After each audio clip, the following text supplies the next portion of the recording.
So, as far as my title, I guess you would call me a community advocate. I am a part of the Building Kings mentoring group. Right. My title there is what we call the street team director, and I'll explain more about that later.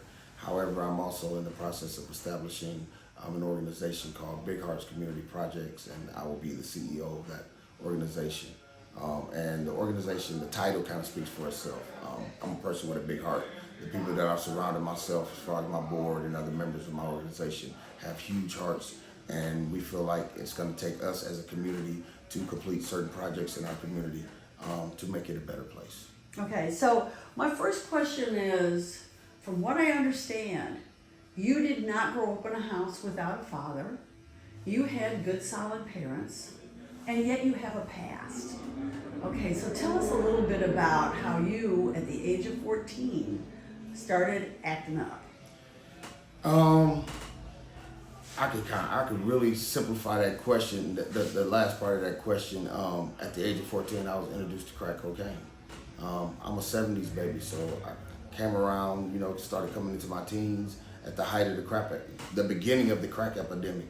And so crack cocaine was introduced to me, and for 25 years after that, until I was about 39 years old, I dealt with my addiction, which kind of led me into places in my life that I didn't necessarily have to go.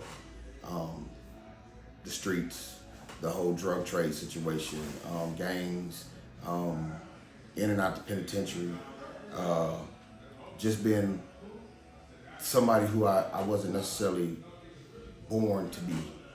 I want to say it changed my persona, I think, is the best way to describe it. So when you were addicted to crack cocaine, were you scared at the same time as a young black male? Jamie, back then the time frame, the lifestyle was so different, and so yeah, there was moments of fright, I guess, moments of fear that I experienced. But to be totally honest with you, I can't say that the lifestyle necessarily scared. Like, it all just kind of rolled into. I think the first time that I had to stand in front of a judge, the first time that I had some handcuffs put on me because of the decisions and the choices that I made during my addiction, definitely played huge into being frightening or scary or had a level of fear to them. But did anybody offer you a chance to break your addiction? Did they say, hey, we've got this program over here? Nah. But a lot of that has to do with the fact that, I guess for lack of a better term, I could be considered, even at the height of my addiction, a functioning addict. So unless you got high with me or sold me drugs, you probably wouldn't have known that I was getting high. All right, so that's a good place to go. You needed to supply yourself with crack cocaine. So did you have a job that covered for you, or were you dealing? A little bit of both. There was one time when I was about 18, I was like 4 years into my addiction. I got a job, and Southtown Mall was still around then, and there used to be a place in there called the GTE Phone Mart. And I got a job working at the Phone Mart, and was making really good money to be 18 years old at that time. But once again, I'm an addict, and an addict always finds a way to do something that is not necessarily a good direction to be going. And so pagers, you remember pagers? Everybody used to have pagers. I do. So we used to have a stock supply of pagers, and there was always extra pagers there. And so I would always find a way to steal 3 or 4 pagers and go sell them to make more money. So it was kind of a combination of both. Well, how much money did you need to keep your habit? Your parents weren't giving you any money, and were they suspicious of what you were doing by any chance? So I don't want to say that they weren't suspicious. My parents, so after about 16, my relationship with my parents went through a rocky phase, and it was me being disobedient, and my parents were strict. So my dad, his rule was it's one grown man in this house, and you if you're not 21 or better and you ain't paying no bills in here, then you a kid. You know what I'm saying? And so I would just start staying away from home. Now, I think they had an idea that I might have been smoking weed, but I don't think, well, I know for a fact that they had no idea that I was addicted to crack until I sat down and told them in 2012 when I came home from prison for the last time. So from 1984 until 2012, I can honestly say that I don't think that my parents knew that I had addiction to cocaine. Do you think that they were in denial? There may be. Weren't these things that floated back to them that kind of... No, because I was a careful criminal. I was a careful individual. I stayed away. I kept the stuff that I was doing in the streets away from my parents. One or two incidences, small incidences came back around my parents' house, but nothing that would have said, hey, you out here doing this dumb shit, and you know what I'm saying? And then I went to prison, and they was like, you know, why are you out here doing this stupid stuff? And I'm an addict. What did you go to prison for that first The initial first time I went to prison for burglary. And I don't know if you remember this, Jamie, but there was a period between probably 1985 and 1990 where burglaries were, oh my goodness, like they were the thing around the city. Rampant. Yeah, like there was burglary rings. We used to be able to break in somebody's house and clean their house out, and then there was a place that you could immediately go and sell everything that you taken. Where was that? It was on the south side of Fort Wayne.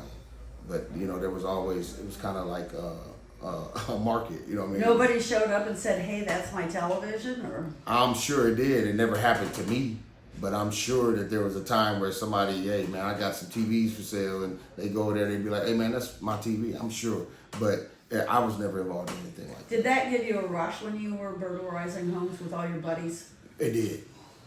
It did. Here's the thing.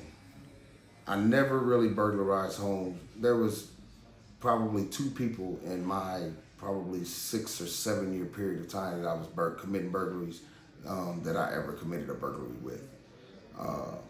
We learned real early, if you're doing something wrong, do it by yourself. Oh. You know what I mean?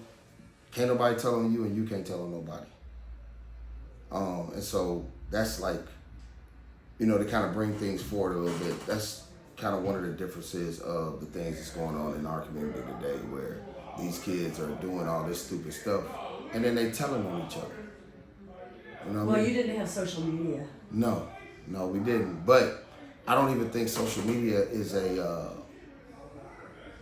from this perception, from this aspect, I don't think that social media is even a viable excuse for some of the telling. Like, they telling on each other just to tell on each other. You know what I mean? Well, it might be bragging. I think they consider some of it braggadocious.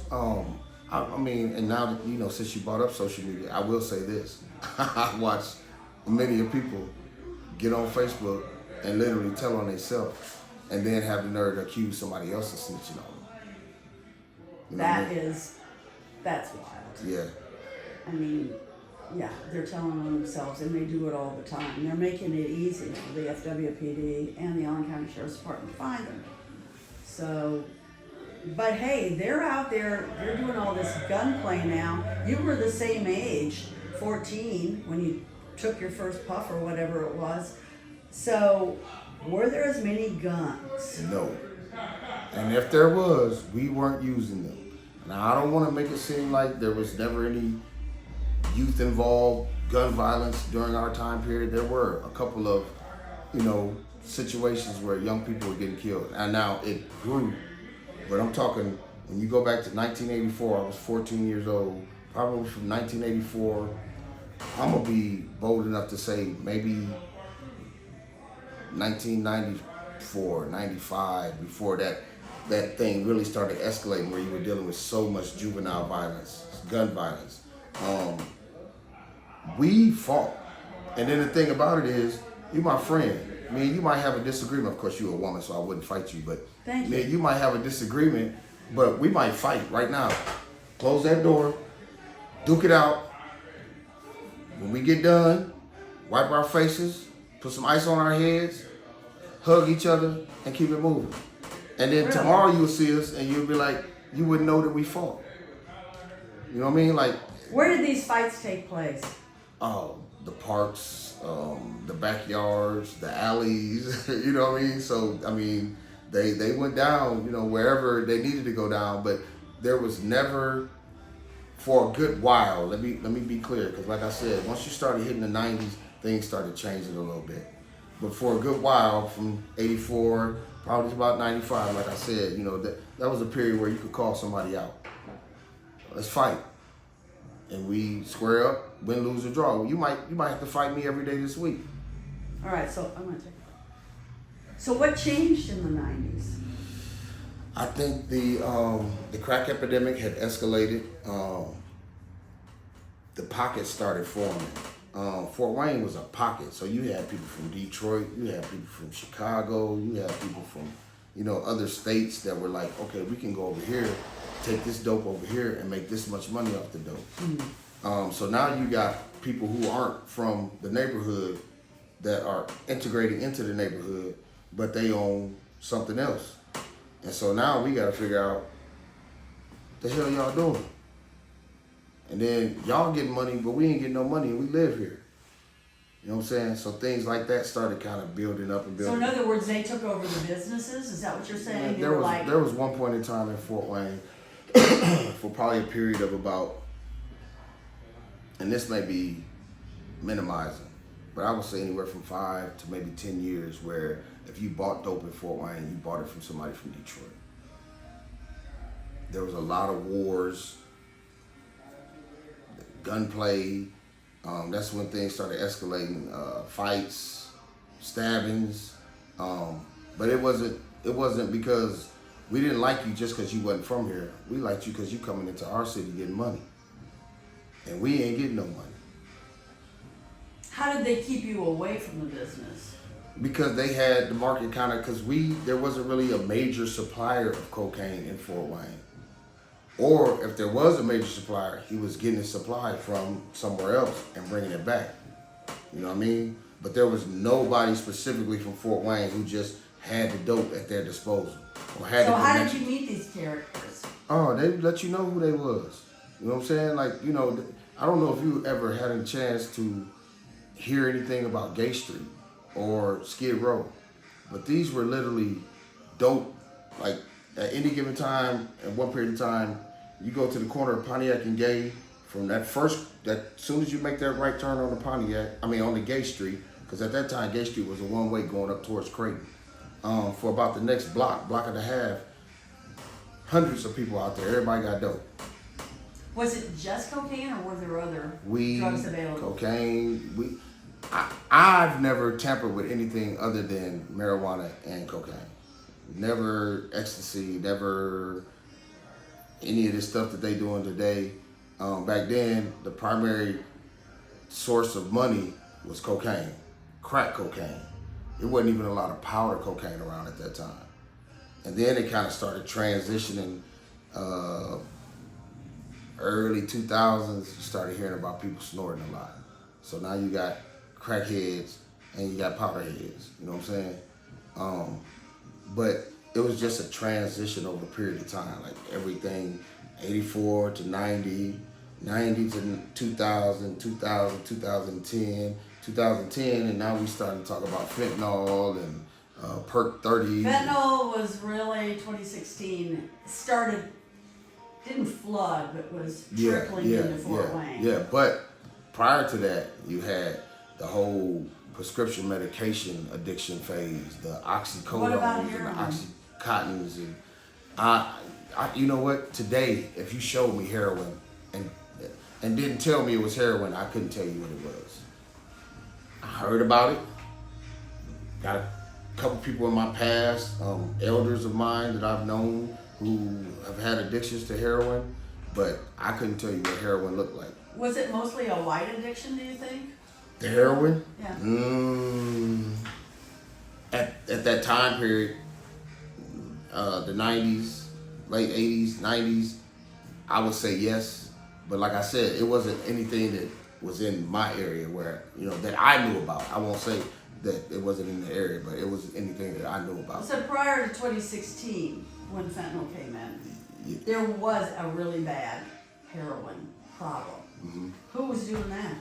Now, to my understanding, it was white people. Yeah. A lot of white people. A lot of white people. A lot of younger white people too. Early 20s, late teens. Because that's when I first started hearing about, ODing, people ODing a lot. You know what I mean? Dirty needles. Yeah. It's interesting how, I remember one of the health people, commissioners or whatever, telling me people on the southeast side really love their weed. So. Yeah, it's very rare to hit the southeast side of Fort Wayne, southeast side of Fort Wayne, and you can't find no weed. Well, what about the pills though? Was that everybody? So no, I'm gonna be real with you. I would say yes. I can remember a phase in Fort Wayne, and I'm not gonna put this person's name out there, but there was a certain doctor where, everybody was all of a sudden having back pains and knee pains and shoulder pains, and they go into this doctor and he writing prescriptions for Oxycontins. But then you could bring them Oxycontins home and sell them $10, $20 a pill. You know what I mean? You get a bottle of 60, or you might talk them into a 90-day supply, and you got enough money to pay your rent, party, buy some clothes, or you got enough money to get high as hell. You know what I mean? If you like to smoke crack, the idea of, and it's funny, I'm gonna say this. So my wife always talks about one of the reasons that she never had an addiction issue is because the DARE program scared her. And I remember the DARE program. I remember seeing some of the commercials and seeing the stuff in school. And for me, I'm only gonna speak for me. It was never a hindrance for me. You know what I'm saying? It almost was kind of like, shit, now I want to smoke some weed. Because at that time, prior to this day that I smoked this first primo, I probably, from between the ages of probably 11, maybe 12 and 14, I had probably smoked weed maybe 3 times in my life. But you did have weed, like between the age of 11 and 14? Yeah, because it's always somebody older that will say, you'd be like, what's that? It's weed. Let me try it. Here. You know what I mean? But. Well, I mean, what did it do to you at that age? Did it make you high? I don't think so. I'm going to tell you, the first time that I really, really remember being high was the very first time that I smoked a primo. And Jamie, I remember hitting a joint, and all of a sudden I hear this faint whistle. And it was, for some reason or another, it was the best feeling that I ever felt in my life. And for the next 25 years, I tried to hear that sound as much as I could. Now, here's the ironic part about it. Never heard that whistle again. Never heard that whistle again. So for me, my understanding of addiction stems from that moment. That moment that I heard that whistle, and now every time I get high, I know I'm trying to hear that whistle. So when I'm in the process of trying to go find some dope, in my head, my body said, yeah, we got to get to that whistle. We got to get to that whistle. And the craziest thing in the world is, after that first time, I never heard that whistle again. So, we've heard how you got into it. You were a young man on the streets. You wanted to hear that whistle. But what made you finally give it up? July the 27th of 2009, I was arrested on a warrant. I was arrested in Gaston, Alabama, but I had a warrant here in Fort Wayne, Indiana for dealing in cocaine. Were you actually guilty? No. Okay. No. And that's a whole different story. But we ain't making no excuses today. Jamie, when I tell you the moment that the officer that arrested me put the handcuffs, pulled my hand behind my back and snapped that first handcuff, and then pulled the second hand back and snapped that second handcuff, I felt that. And this gonna sound weird, but I felt like a pull and from the bottom of my feet that went through my body, and I felt like it just left through the top of my head. And I credit it for being God removing the spirit of addiction from my system. You asked me if I was guilty of the crime that I went to prison for this last time, and I told you no, I was not. What I will tell you is that was God saying, I'm gonna give you one more chance, but you gotta sit down for a minute. But you did go to prison. I went to prison. For I ended up pleading guilty for dealing in cocaine. how many years you get? So I ended up signing a plea bargain for a cap 20. Judge John Scheibenberger, who I praise and applaud because he heard my voice. You asked me earlier, was I ever given the opportunity to get some help or get it?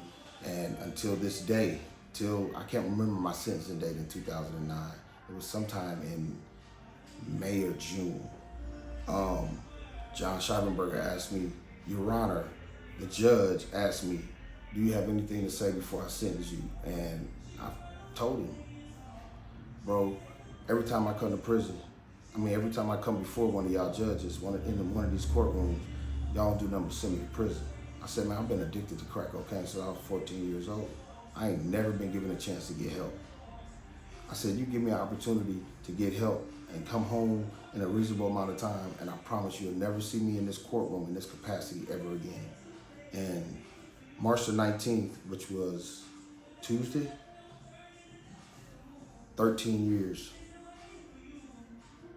And I've been back in the courtroom, but I've been back in the courtroom where when I came home, I had to complete a reentry program, so I went back in the courtroom for that. And then sometime next week, I'm gonna be going into the courtroom, listening and talking to people about drug court, so that I can learn what it's gonna take for me to build this recovery home that The reentry court is very interesting. Mm-hmm.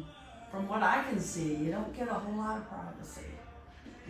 Like I heard the judge say, well, what happened to you at Big Fish, for instance. A lot of these guys end up working in restaurants and construction and, not necessarily jobs that are super, what do I want to say here? beneficial. Well, no, they're beneficial, but they don't necessarily last. If the owner doesn't need you, and they're working on small margins, you might lose your hours. And then all of a sudden you don't have the money that you need because court fees are court fees, let's face it there. So you will be hearing a lot. But from your reentry, you're saying that did he give you fewer years in the hopes that he would turn around? So he had the opportunity to sentence me to up to 20 years. But he couldn't give me anything less than 10 years.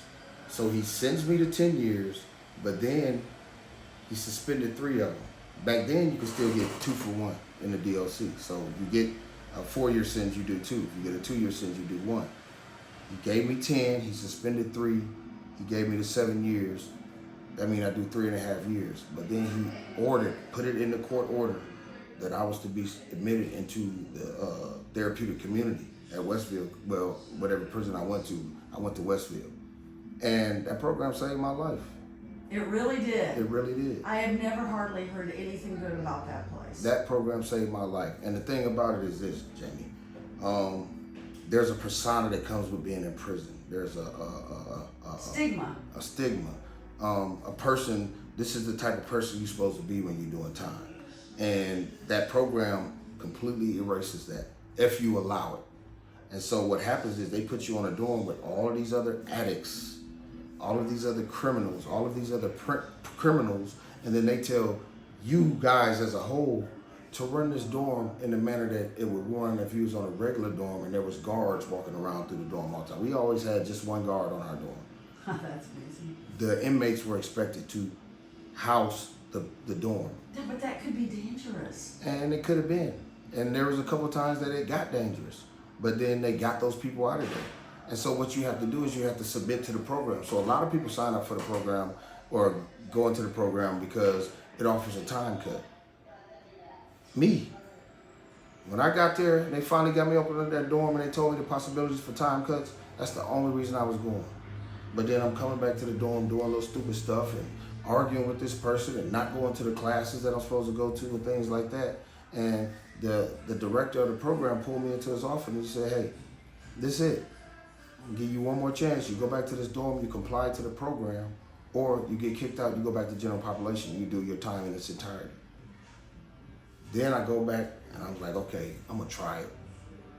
So I started applying myself, started reading the material, started participating in the group, started adhering to the rules and stuff that was set on the dorm.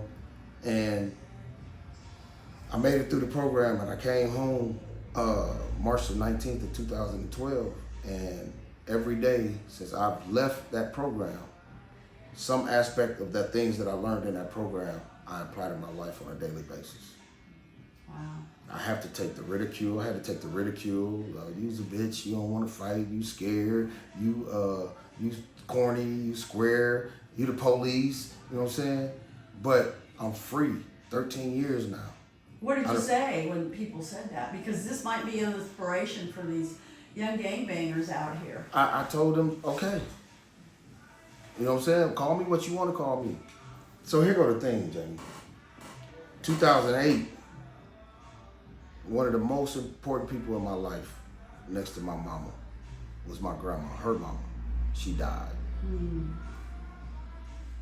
What I had to realize in this program is my grandma died. She's my biggest fan, biggest supporter. But she died and she ain't never seen me do nothing for real. The only thing she ever seen me complete was a prison sentence. I didn't complete high school. I never kept a job. You know what I'm saying? The only thing that she saw me complete was the prison sentences that I had.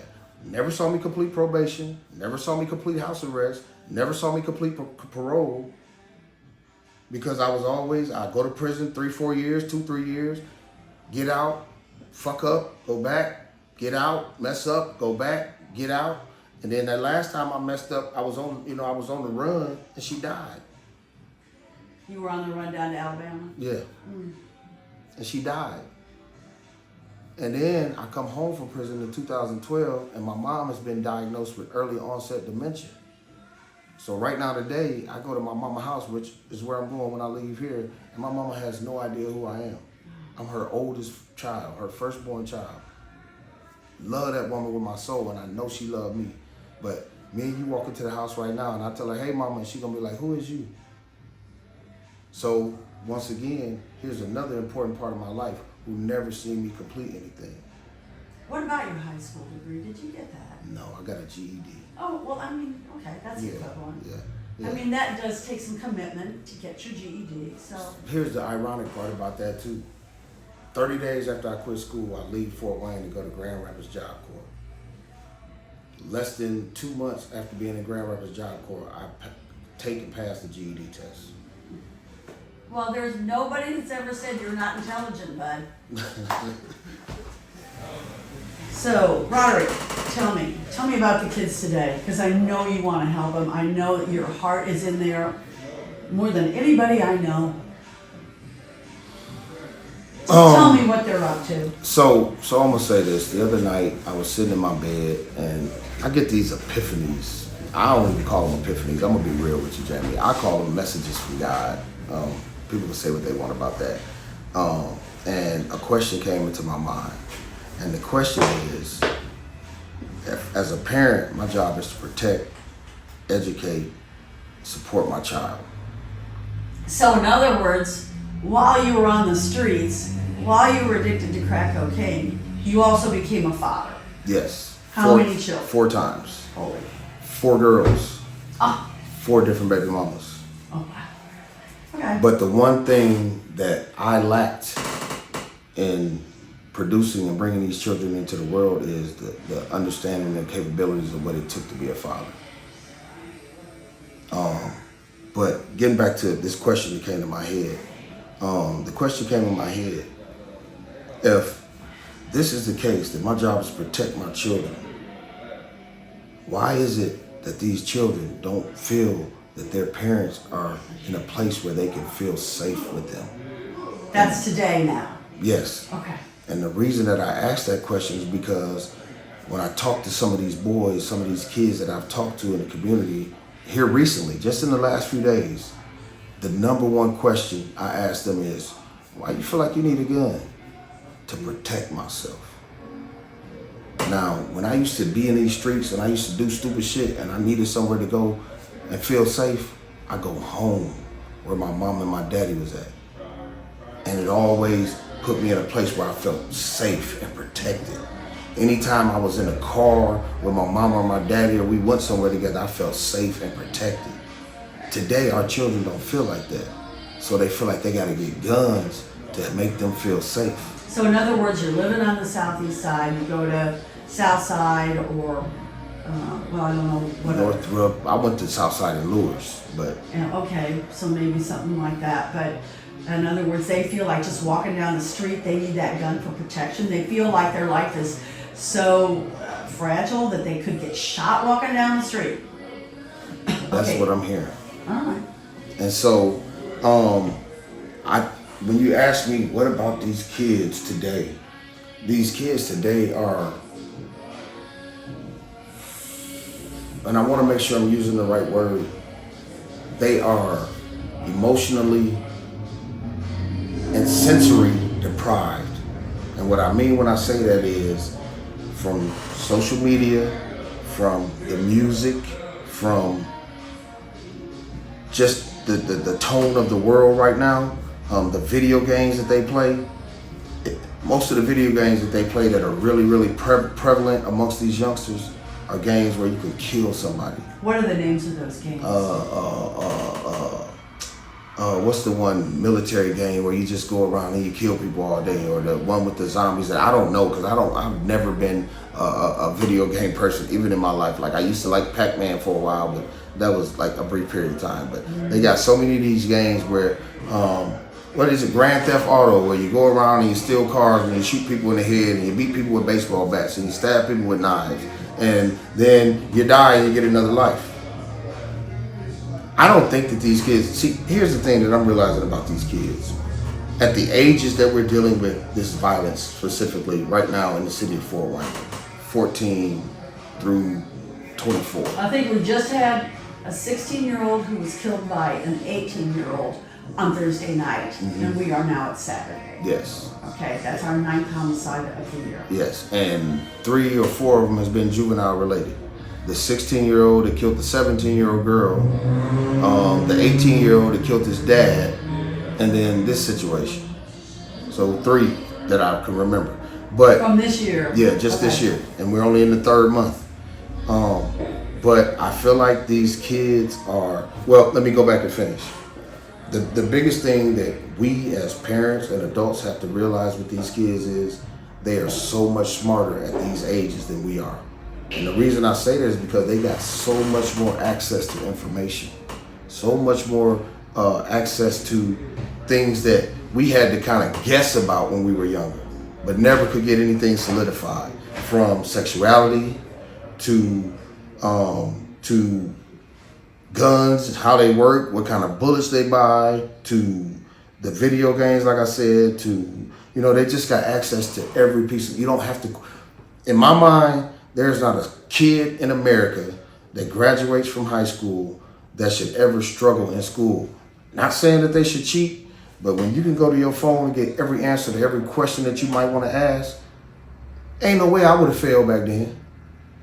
They would have thought I was a fucking genius, an Einstein, literally.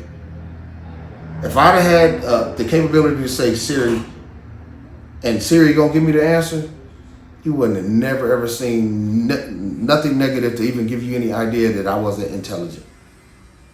And so, but what's happening is these kids are becoming numb to reality. So they feel like numb to reality. Mm-hmm. Wow. In other words, they see so much on social media. I mean, I've noticed on social media that people are posting fights between women, between men. And you just get the impression that the whole world is beating each other up. And when you watch these videos, you see they got 1, 2, 3 million views. Yeah. You know what I mean? So that means at least most of this country is watching it. So then it's gotta be all right. That's not realistic. But if your mind is telling you at 14, which it hasn't fully developed, you don't really understand things the way that you think you understand them, then this can seem real to you. So I could shoot you in your heart and you might fall right there and they pronounce you dead, but then tomorrow you might get back up and you got another life. Because the video games tell me you can get another life. Because they can't parse reality. Period. Yes. So, I mean, I really want to go into more about what these young kids, mostly, well, no, the girls are involved too. Yeah. How is that? I mean, in your day, were the girls that involved? I think no. So I think that, and this is something that I've talked to my wife about. I think that the exposure to sexuality has become so prevalent that can I talk how I talk? Yeah. So these young girls think that they can get them what they want.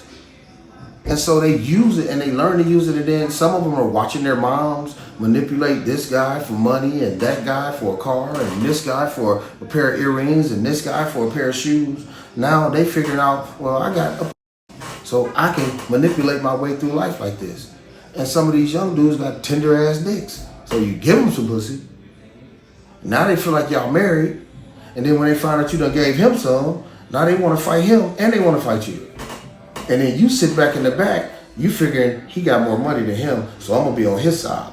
Because I don't want to lose him because he got more money than him. So now you gassing him up. Well, he said this about you and he said that about you. You know what I'm saying? And then some of these girls are just setting these guys up. Well, yeah, I did cover a murder trial where I very much felt that was the case. Mm-hmm. Can't remember exactly who it was, but I felt so sorry for the kid who shot the gun.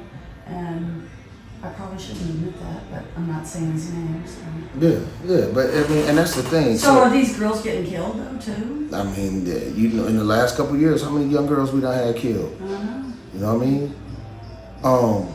I think that if we're gonna make a difference, if we're gonna change these young people's lives, I think that we have to take the veil off of it. And what I mean when I say that is, there are a lot of great organizations in Fort Wayne, and I'm not gonna mention them specifically, and they've been around for a long time, and they work with kids, and they got a lot of kids that they work with. But if you just go back, and let's just keep it minimal. Let's just go back 10 years. So 2015, 2025. In the last 10 years, a few organizations around the city have blown up, and it looks like they're really doing good work for the kids. But then you go back and you look at the numbers of juvenile homicides from 2015 to now, and you look how they've steadily increased. Steadily increased. So something ain't working. You're not making the effect on these kids that we think we have. There was a specific incident just several months ago, and I'm not gonna say no names, but it was a police involved shooting. So when you look at this young man's credentials via paper, what's on paper, you think there's no way that he would ever be involved in a situation like that. Or if he is involved in a situation like that, there's no way that the outcome is what it is. But what it shows you is that in all actuality, because I sit in front of you and I make it look good and sound good according to what you want me to be, and then I get with my friends and I'm this person, then I'm not really affecting your change, your thought process. And so I feel like one of the things that we got to do is we got to pull the cover off of all this shit. And we got to talk to these kids the way that they talk to each other when they're around each other. And we got to demonstrate why this doesn't fit the criteria right now in a more realistic perspective. Okay, so it's a huge problem. We're talking about young black men and to some extent some young black girls. A lot of people in the white community, since I'm white, I can tell you, oh, why are the blacks killing each other? Okay, so my own belief, as I've told you several times, is that at the base of this, there's a lot of racism. But what do we do about it? What do we do? How do we stop these kids? How do we let them know that most people in this community actually care and want to see an end to it? So I'm going to address one aspect of that question first, and that aspect is the racism perspective. There's absolutely racism. Racism exists. We all know that. Has existed for years, and it's going to exist a long time after probably either one of us. You know what I mean? But from the perspective that we're dealing with right now with these youth and young homicides, with these homicides, with this violence in the black community, period, that racism is internal. The truth of the matter is we hate each other. I'm going to say something to you, and people may hate me after they hear me say this. I'm going to be 100% honest with you right now. I would leave here and walk into the whitest honky-tonk bar in Fort Wayne and feel safe and comfortable before I leave here and walk into one of the blackest clubs in the city and feel safe and comfortable. What would happen in that blackest club? 9 times out of 10, there's going to be some type of situation that's going to be hostile that may escalate or may not. But 9 times out of 10, from the experience, when you look at the numbers around the city, they often end up escalating. The truth of the matter is, until the black community, and I'm speaking specifically in Fort Wayne, Indiana, until we start saying that we love each other and demonstrating that we love each other, and we actually get rid of all of the hatred that we share amongst ourselves, we're not going to stop this problem. What is at the base of this hatred? I think it's systemic. I absolutely think that it goes back decades and decades, you know what I mean? But if I had to put a statement on it, my statement would be that we have, over the years,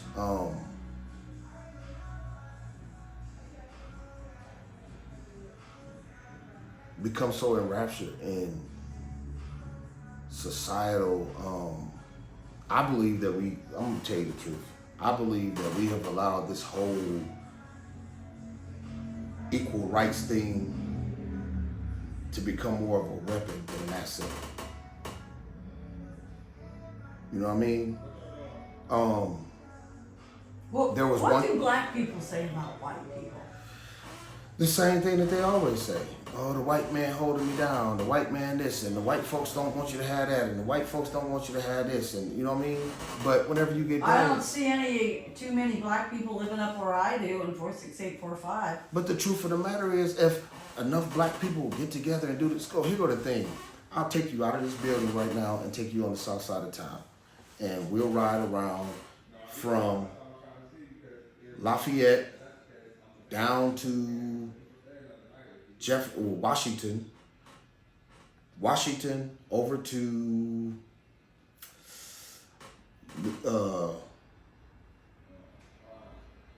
let's just go Washington over to Anthony Street back down to Russell, Paddock. We're gonna go further Holly. Past that, Tillman, out where the McDonald's and where Walmart is out there. And that little square right there. Gas stations. Liquor stores. Little family stores, little, candy stores, corner stores. And just tell me how many of those entities are owned by black people or operated by black people. How many? None. The Mexicans that came through there and put up all the taco stands and taco buildings all through there. The Burmese that came in and bought grocery stores and things of that nature. I don't want to use no certain term, but the Arabs that came through and bought up all the gas stations, and don't nobody own nothing black on the south side of town where it's predominantly black at. What's behind that then? The hatred that we share amongst each other, because I go out and buy a black business and say, hey, this is for the black community, let's build it up, and don't nobody come. Or they come in there and they want me to sell them some half price. So I don't make the money that I need to make to regenerate so that I can keep growing, so that I can make opportunities for other black people to do the same thing. You know what I'm saying? The issue today amongst black people in America, and I'm gonna step out on a limb when I say this, the issue today, the biggest issue that black people deal with today is black people. We stop each other. We hate each other. Or a black person sets up a venue, Cam, from off the snack show with Big Keith. Yeah. Was promoting, doing stuff around the city. But every time he have something, it's somebody fighting. So now when he go back to these establishments and say, I want to do another show, they're like, oh, well, the last time he was here, we had this problem, we had that problem, so we got to charge you more. So now he don't get the opportunity to set the platform because he can't afford it no more. Can they get more security, perhaps? He is funny. Yeah, but, I mean, security don't work. We have to, as a people, make a decision that we want to do better and be better and stand on it. And until we do, it ain't nothing gonna change. So a person like Roderick Parker has to step to the forefront and say, I'm going to lead by example. I'm not saying that I'm perfect or that I'm better than anybody or that I don't figured it all out. But I do know how to stop using drugs. I do know how to stop going to prison. And I do know that there's a need for somebody to try to show some guidance and some understanding to not just these young people, but to the community as a whole. Period. But even doing this, I got a lot of support. A lot of people support me. A lot of people love me, strictly because of what I'm doing. But there's just as many people who hate me, who still want my past to be my present. Are these people black or white? Black. And So you got a lot of black people who love you and say, come on, Roderick, do it. And then you've got a lot haters. of black people who hate me. That is a shame. And the thing about it is, the truth of the matter is, Jamie, it's because I refuse to stay in my past. For so long, I dwindled in my past. When I first came home, the first couple years, it was fucked up for me because I wasn't quite sure what to do and how to do it. And then they gave me a job at the Urban League. John Ray, I praise him for that. He gave me an opportunity to do something that on paper I wasn't qualified to do. But in my heart and in my nature, because of who I am, truly am, because I love people and I love life, I was the best person for the job. And so it worked. And then I just kept going. But then I had to take a break. I had to stop. That's why I left and went to Florida, got in the truck, learned how to drive trucks. I didn't stop my progress, but I had to stop trying to serve the communities because I still needed some time to understand me a little bit. What about telling the young black people? What do you tell them to prepare for their future? What about going into the military service? Not necessarily college because it is so darn expensive, but into the trades. Who's telling them to do that? And are they running into roadblocks? Because I've heard people say, like even black comedians say, hey, we did everything you told us to. We went out and got a college degree. We did this, and yet when we apply, we don't get the job. So what is the best future for these kids to get into the middle class? So, truth of the matter is, I think that the best future that these young people could have is to learn to completely understand themselves and allow God, trust God. But beyond that, if they're not listening, can you bring it home a little harder? Yeah. Like, hey, do you want to go to prison because my right hand? She believes that some of these kids, like when they're in the Allen County Jail, they're 18 years old, they believe it's cool to go to prison. Yeah, there was a period of time that I went through that. So what I tell them now is, and I try to give them examples. We just had a group today with the Building Kings mentoring group, and it just so happened that the conversation, the topic today was conflict resolution. Neither here nor there, but there's an office that sits right here, which equates to the size of a jail cell. So what I told the young man is, and Foundation, one of my mentors, one of the guys that I looked up to, Yep. Foundation, you know, he keep that booklet with all them articles, and he had just showed him the article of Derek Pinkston. Derek Pinkston had a 115-year sentence. So what I told them was, and we got kids, our ages say 12 to 18, but we got kids as young as 9 in our program. And so what I told them is this. I said, just imagine going into that room and somebody locking that door behind you, and you have to stay there for the next 115 years. Is any of y'all ready to do that? I said, your mama take your TV or take your phone from you for a couple of days and you almost go into a tantrum. Just imagine somebody taking your entire freedoms from you for the next 115 years. I said that some of y'all so young, you can't understand it because you 9, 10 years old, so you don't really understand the extent of life. I turned 55 years old this year. You don't look a day. Thank you. But the biggest Well, what thing, was their reaction? Were they like wide-eyed? And yeah. you know what I'm saying? Hit hard. We gotta hit these kids hard with reality. That bullshit, that sugarcoating stuff, that shit don't work. These kids don't know about the half of these kids talk. I had a kid that was in my class today, in our group today, who had just previously punched his grandma in the stomach because she told him to go to bed at 3 o'clock in the morning. Punched her in the stomach, huh? Just for my benefit, say your name and spell it. Greg Portee, Greg Greg, Portee is Portee. And what would you say your title is? I think you're the owner of a barber shop. I'm an owner of a barber shop, owner of a boxing league. Really? I'm a promoter around the city. You have a boxing league too? Yes, ma'am. What's the name of that? Keep it in the ring. I like that. Oh, I love that. Yeah. So how long have you had that? Going on 6 months now. We didn't have 4 different events. They all, brought out close to 2,000 people. No kidding. Where do you have your events? We've been having them at Pierre's, but my next event is at the Coliseum. Oh yeah, it's major. Wow. Pierre's, I wish people would use that more. I know the security might. Yeah. So anyway, he's with Building Kings, Mentoring Kings, Oh, yeah. trying to get started, maybe with another one. Mm-hmm. You've got your barbershop where I've seen a lot of people walk in and out. Mm-hmm. Always a great place to get some advice, I think. Oh yeah. And you've got your boxing. So it's a huge problem. Obviously, we can't, solve it right now. But what do these kids need? What can you do to them, for them through your organizations? You want me to speak? Yeah. Okay. I honestly, it's more about guidance, and like we can do our part as far as having them come with us, showing them. But the real problem is at home.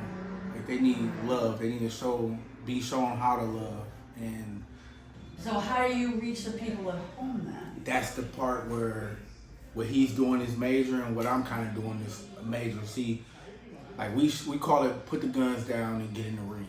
I like that. Instead of killing each other, because we can't stop them from having problems, but what we can do is stop them from killing each other. It really sounds to me like you need to get to the parents that they're living with, Exactly. the mamas and the grandmas. I mean, The family.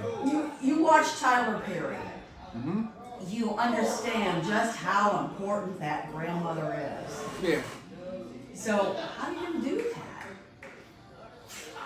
that? So I'm gonna I say mean, there this. are granddads out there too. Don't get me wrong. I know you are one. I'm gonna say this, Jamie, and I'm gonna be 100 with you.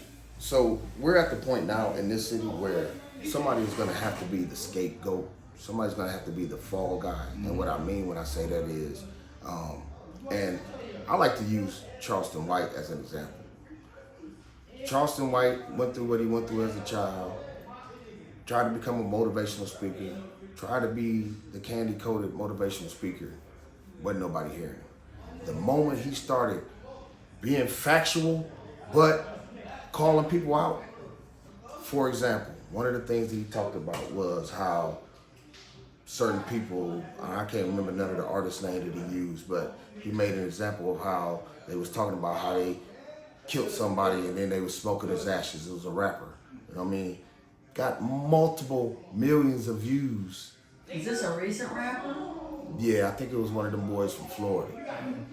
But he Always from Florida. Yeah, he used a hard example, and he is very verbal, and he don't pull no punches, but he get the attention. And then whether you like what he say or not, you hear what he say, and it's effectual.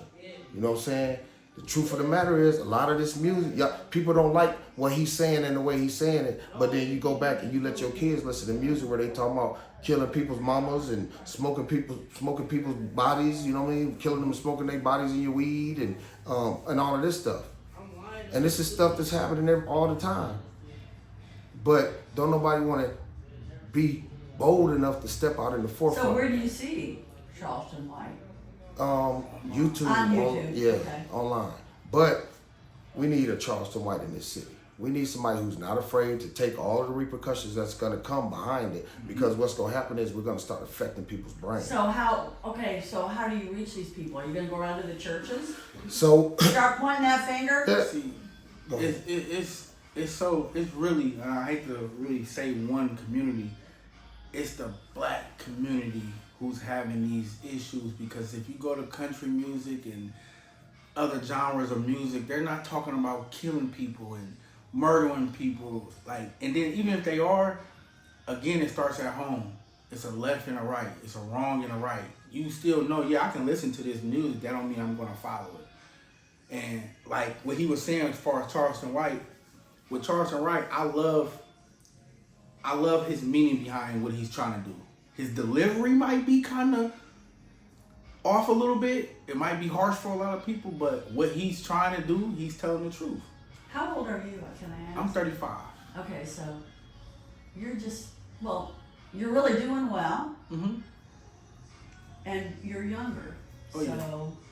how are you going to reach these parents? I'm still worried about this. Reaching their parents? Mm-hmm.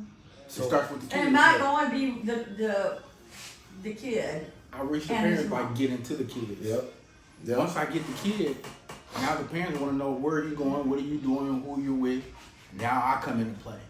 Well, that's a good thing if they're asking where you going, who are you doing. Oh, yeah. But I remember when my kids were teenagers, they could tell me where they were going, but once they walked out the door, we lived in a small community in New Jersey. I am from here, I didn't want to say that. You never knew whether they were telling you the truth or not. Oh, yeah. Yeah, true. But the thing about it is this also. So, I talked to you earlier about my title with Building Kings. My title is Street Team Director. I think the concept and the idea behind the 10-Point Coalition in Fort Wayne is fantastic. I do too. The execution is a different thing. So what happens is I find a group of men like this young man, and I got some other men, the Foundation Ones, and we get out here in these blocks. I don't know if you covered one of my stories before I left here when we took the team of people and walked through the Eden Green. Was you? I don't think that was you. But I went to one of your very first ones at Foundation One's barbershop. yeah, that's when we was having that open forum. But we get out here and we start knocking on these doors. And we tell them, hey, my name is Roderick Parker and I'm from this organization, and this is the only reason I'm knocking on your door. I just want to talk to you about your child and the things that they're doing. And you know what I mean? You gain people's trust. And now people trust. I got so many people calling my phone that I've seen them one time or twice, and now I'm having entire conversations with them about the course of life. So you really need more volunteers or Yeah, whatever. yeah, And I do think you could find those. I'm going to challenge the city. I believe in community base. It is. You know what I'm saying? I believe that it takes a village. I believe in that concept. And so if it's 100 of us that walk down through your block, you're going to wonder what the hell going on because it's 100 people walking the block. Yeah. Is that frightening though when supposedly on the southeast side, I've never lived there, you hear gunshots every night going on. Is that true or not? There's like a partial truth to it. Yeah, it's partial truth to it. You hear sirens every day. Now, to me, I'm not going to sugarcoat it. Sometimes what they'll do is I call them wake the neighborhood up. It won't be no problem. They'll just have ambulance ride down the street with this sirens on, just to show that they're there. That's how they do it in the neighborhoods on the south side. Really? I used to cut on Pontiac for 6 years. When I tell you they'll do it once a day, an ambulance or a police officer will ride down the street with their lights on. Where the sirens, everything. It's only to wake the neighborhood up and let them know. Is this a we're positive present. thing or a negative thing? Honestly, I feel like it's negative to me only because what are you teaching? What are you putting out there? Because you're not doing it in other neighborhoods out north. Well, they're not doing it in my neighborhood. Yeah, exactly. So it's like with me, I look at it as like it could be handled a whole different route.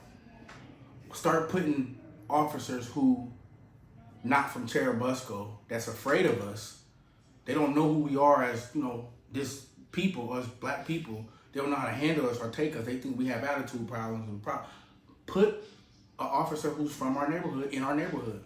Or and then my bad, excuse me, go ahead, and partner him up with somebody from Cherubusco. Exactly. That's a So great now idea. he's learning, okay, this is how we operate. Hey, bro, you don't have to be this. You don't have to You pull don't your have gun to be out. frightened. Exactly. You don't have to pull your gun I out. was down there in the southeast side when I was the police reporter for the Journal Gazette all the time. I never felt scared. No. there ain't no sense in being scared because honestly, like you said earlier, 80% of us don't want to hurt anybody. I would say higher than 80%. Okay, well let's. I was told by the gang unit that really the kids, I'm going to call them kids, maybe young men who are causing problems, there's probably only 150 to 200. But what they're doing is they're wreaking havoc on the neighborhoods. Mm-hmm. But what they're doing also is they pulling other young men into it subliminally. And what I mean when I say that is this. I know 50 of these 150 kids. I know how they roll. I know how they rock. I'm that one guy that's outside of this little circle. But to make sure that ain't nothing gonna or nothing gonna happen to me, now I feel like, well, shit, I gotta get a gun too. And then 9 times out of 10, I end up being the one to catch a body. So, Greg, tell us, what do we need to do with these kids in the trajectory of your life? How could you show them how to do better? You said you went into the military. Tell us what that was like. I left at 17. It built structure. It taught me structure, patience, and number one is how to communicate when I have a problem with somebody.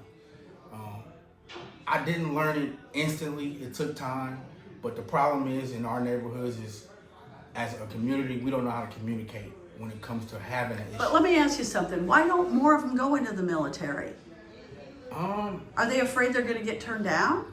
No, it's really like no one's pushing them to. It's either now you got college route, or no one is pushing them to the military. And also the aspect of it's a lot of us in our community, the black community, who don't necessarily support the government to the point where they feel like I'm gonna risk my life, sign up for this military, have to go to war and potentially die for a country that don't love me. So let me ask you something too, because Roderick and I have talked about this.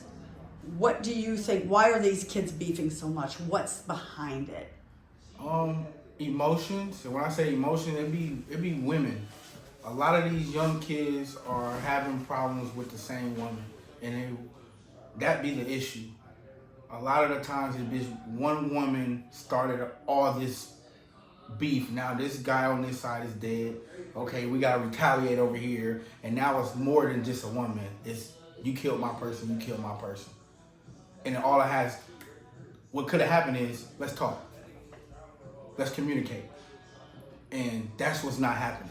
Do you think that the schools could do more programs to help this communication? I mean, I know we always say it starts with the parents, but what about the schools? We haven't talked about them. When it comes to the schools, I feel like when schools already have enough problems, their main focus is to teach. Now, do you want to teach? Do they have a communication class? No. Do they have classes where they're learning how to control their anger? No. So, if you're talking about schools, are you going to put that in the curriculum, or is that going to be part of schooling now? I don't think so. They already focus on so much other stuff going on. But far as what we can do better, after school programs, centers, what he's got going on right now. And I have it from a credible source with FWCS that one of their main concerns is not their school hours. They have enough things in place to keep things to a minimum, but they worry about the hours of 4 to 10. You know what I mean? The time the kids ain't at school or before they go to bed. You know what I mean? And so I feel like as a community, us working to establish some things to help fill that gap, we got to start taking it in stages. Fort Wayne Community Schools got our kids from this time to this time. Then we got this for them after school from this time to this time, and this for them after school from this time to this time. Then the parents take over and get them, you know what I mean? And then we start the whole clock over again. And another thing is like, I didn't know what I wanted to be when I was in school. I didn't have any goals. And I feel like with the military, me leaving at 17, it honestly I got probably a 5-year step on all my friends coming from my community. Now, it's hella guys, well, sorry, excuse my language. It's a lot of guys that I went to Northrop with and graduated with that's selling homes, contractors. You know, they doing good things in life. But where I come from, or my community, they're What's lost. your community? South side, Okay. east side of Fort Wayne. Right. So, and you were telling me that you've lost a lot of friends. Mm-hmm. Let me tell you that. So, just tell me about your arms. Yeah. Basically, when I lost people that's close to me, it's a thing with me. I just tap their name. I get a tattoo. Were those people killed? Yes, gun violence. Every single one of them, gun violence. There was no mistakes. This was an accident.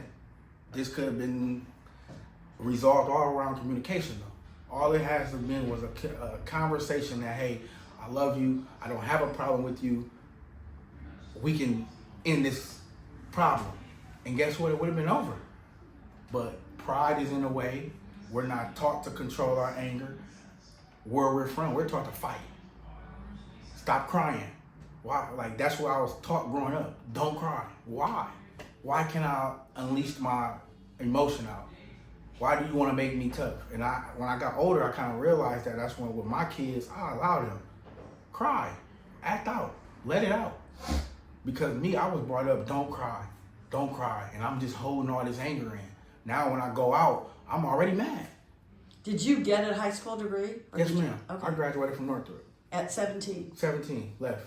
Graduated, but that's another thing. The military was heavy inside our schools. I met my recruiter in my school. I didn't know what I was going to do. Was that during the Afghanistan war? Yes, ma'am. I graduated in 08. 08, I went straight to the military. And they were in my school present. Marine Corps, Army, I went to the Marine Corps. Yep, those were, they were in my son's school too in New Jersey. So you went to the Marines? Yes, ma'am. Yes, ma'am. Mm-hmm. And I'm not no perfect person. I came home and still made mistakes. But at the same time, I learned from them. And me, who I am, like, I had to really realize what track I want to go down in life. Do I want to be a businessman or do I want to be in jail? All right, I'm going to catch up with you guys Okay. very soon. That's fine. I really thank you for this. Oh, you sit there. Okay, sorry. I want to catch up with you guys. This has been The Probable Cause.